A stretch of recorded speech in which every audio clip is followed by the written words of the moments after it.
Welcome to Honor Crafting. I am going to show you how I made this Deku Shield from Zelda, as a young Link.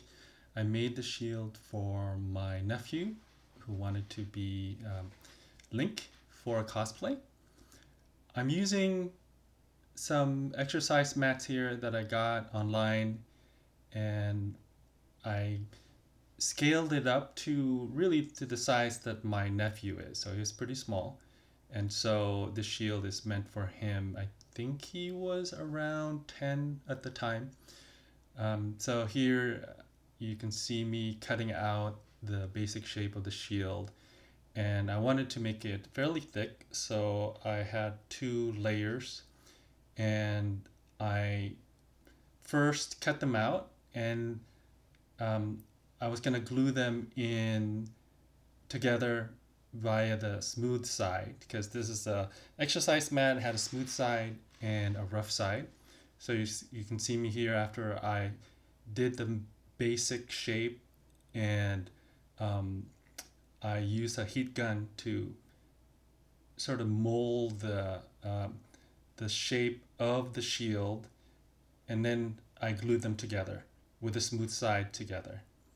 And here I'm just sort of putting some pressure on it to make sure that it's stuck together. I'm using contact cement. It's fairly easy actually to create the shape and to mold them and glue them together. The contact cement is pretty fast. Here you can see I'm creating some rough edges.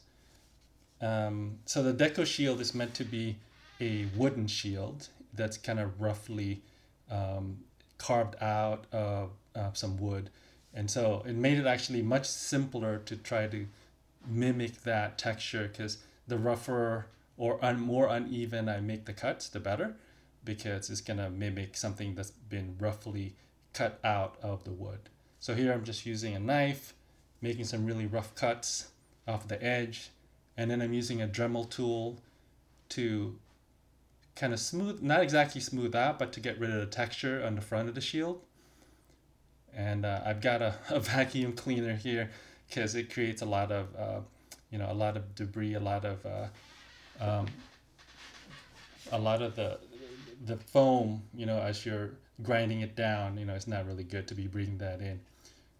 Here, this is going to be the back of the shields, or the arm straps. So just cut them out and molded them, and then I glued them onto the back.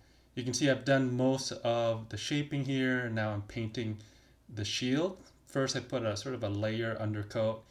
I made sure not to paint into the crevices, the cutouts that I made from the shield, because I want that to show up as dark. Then I painted some brown on top of it, and then some splashes of red. I actually did some painting of the crevices some more. I put some dark paint in there. Here you can put, you saw there, I put the actual symbol on the shield. Here's sort of the final version of the shield. And here's my nephew sporting the shield. And I also made his costume. I'll maybe show that another time.